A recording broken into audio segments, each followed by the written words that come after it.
हम लोग देख रहे हैं जटिल मशीनों के अंदर जितने भी हमारे आसपास जो मशीनें हैं वे सारी जटिल मशीनें ही हैं। जैसे ट्रेन, बस, पंखा, मोबाइल, लैपटॉप, ये सारी जटिल मशीनें हैं। जटिल मशीनें कई साधारण मशीनों के मिलने से बनती हैं। अब हम लोग मशीनों की उत्पत्ति और इसके विकास क्रम के इतिहास की ओर चलते हैं।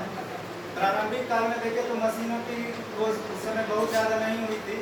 उस समय नुकीलों पत्थरों, आग की खोज हुई थी, पहिए का खोज हुआ, फिर मनके का खोज हुआ। और औद्योगिक क्रांति में देखें तो औद्योगिक क्रांति 18वीं सदी में ब्रिटेन से शुरू हुई। औद्योगिक क्रांति को मशीनों की दुनिया में सबसे बड़ी मोड़ मानी जाती है। इस समय spinning jenny, steam engine, locomotive, power looms और इलेक्ट्रिक इंजन का आविष्कार हुआ, जिससे कि टेक्सटाइल इंडस्ट्रीज में, आयरन एंड स्टील इंडस्ट्रीज में, इलेक्ट्रिक इंजन में बहुत ही बड़े पैमाने पर मशीनीकरण हुई। अगर 20वीं सदी में देखें तो 20वीं सदी की सबसे बड़ी खोज कंप्यूटर थी। कंप्यूटर है जो 21वीं सदी में आकर के सभी खोजों का आधार बनी। कंप्यूटर आजकल हमारे पास स्मार्टफोन और स्मार्ट वॉचेस के रूप में मौजूद है। 21वीं सदी की सबसे बड़ी खोज एआई टेक्नोलॉजी और मशीन लर्निंग है।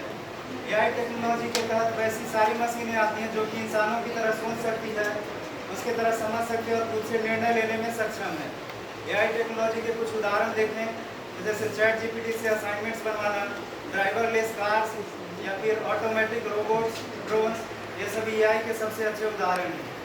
मशीन लर्निंग के तहत मशीनों को इस तरह से प्रोग्राम किया जाता है कि वो इंसानों के द्वारा दिए गए इनपुट्स, यानी कि इंसानों द्वारा बार बार सर्च किए गए डेटा के आधार पर अपने एक्सपीरियंस बनाए और उसके आधार पर निर्णय ले। इसमें देखें तो इसके उदाहरण जैसे कि है यूट्यूब और नेटफ्लिक्स द्वारा दिया गया वीडियोस का रिकमेंडेशन। जिस वीडियो को या जिस चीज़ को हम बार बार सर्च करते हैं यूट्यूब पे, उसी तरह से रिलेटेड वीडियोस हमारे पास रिकमेंडेशन के रूप में आते हैं। ऑनलाइन शॉपिंग के दौरान अमेजोन या फ्लिपकार्ट पे जिस तरह के प्रोडक्ट को हम सर्च करते हैं उससे मिलता जुलता प्रोडक्ट ही हमें रिकमेंडेशन के रूप में सुझाया जाता है। जीमेल द्वारा स्पैम मेल्स को पहचानना या फिर बैंक में फ्रॉड डिटेक्शन एप्लीकेशंस का यूज, ये सभी मशीन लर्निंग के उदाहरण हैं। अब इसके अलावा मशीनों से हम लोग डिस्ट्रक्टिव वेपन्स की ओर चलते हैं, विनाशक हथियारों की। प्रारंभिक काल में विनाशक हथियार के रूप में बहुत ज़्यादा मौजूद नहीं था। नुकीले हथियार से पत्थर थे जिससे कि हिंसक जानवरों से हमारी रक्षा हो सके। जब लोहे की आविष्कार हो गई, लोहे की खोज हो गई, तो उसके बाद से तीर धनुष बने, तलवार बने, भाले बने। मध्यकाल की ओर चले तो मध्यकाल में तो बारूद, मैचलॉक, बंदूकें, पिस्तौल, ये सब चीज़ों का आविष्कार हुआ। जब आधुनिक काल में दो महत्वपूर्ण युद्ध हुआ, फर्स्ट वर्ल्ड वॉर और second world war. First world war के दौरान केमिकल वेपन्स, मस्टर्ड गैस और क्लोरीन गैस का बहुत ही बड़े पैमाने पर यूज़ किया गया। द्वितीय विश्व युद्ध के दौरान युद्ध सबमरीन्स का प्रयोग किया गया और इसके दौरान रॉकेट और B-2 मिसाइल्स का बहुत बड़े पैमाने पर प्रयोग किया गया।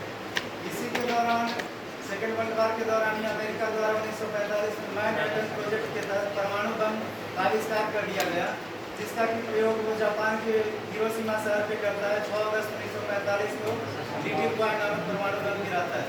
उसके बाद 9 अगस्त 1945 को फैटमैन नामक परमाणु बम नागासाकी जापान के एक दूसरे शहर पे गिराता है। तो इस तरह से विनाशक शक्ति हमारी कई गुना परमाणु बम से बढ़ गई। वर्तमान समय में देखें तो परमाणु बम से भी ज़्यादा, कई गुना ज़्यादा खतरनाक हाइड्रोजन बम हमारे पास है।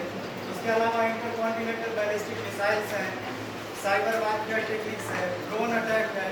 तो इस तरह से मनुष्य ने इस दुनिया को बनाया तो नहीं है, लेकिन इस दुनिया को नष्ट करने के लिए कईयों तकनीक आविष्कार कर लिए, जो कि इस दुनिया को एक बार ही नहीं बल्कि कई बार खत्म कर सकता है। इसी को सचेत करते हुए रामधारी सिंह दिनकर ने एक लाइन लिखी थी कि सावधान मनुष्य, यदि विज्ञान है तलवार तो इसे दो फेंक तस्कर मोह स्मृति के पार। हो चुका है सिद्ध मनुष्य तू शिशु है अभी नादान, फूल कांटों की तुझे कुछ भी नहीं पहचान।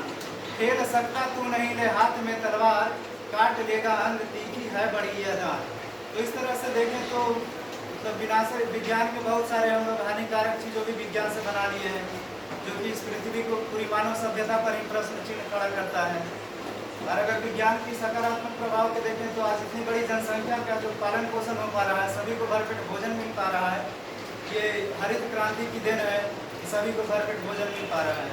नहीं तो हरित क्रांति के खोज होने से पहले तो कई बार देखते देखते कई दशक में फेमिन अटैक हो जाया करते थे, प्लेग और चेचक जैसी बीमारियां महामारी का रूप ले लेती थी। जबकि आज हम लोग कोरोना जैसी बीमारी पर भी इतने कम समय में टीका का इजाद कर लिया और उसमें विजय पा ली। इसके बारे में आगे आपको चंदन जी बताएंगे इसके बारे में।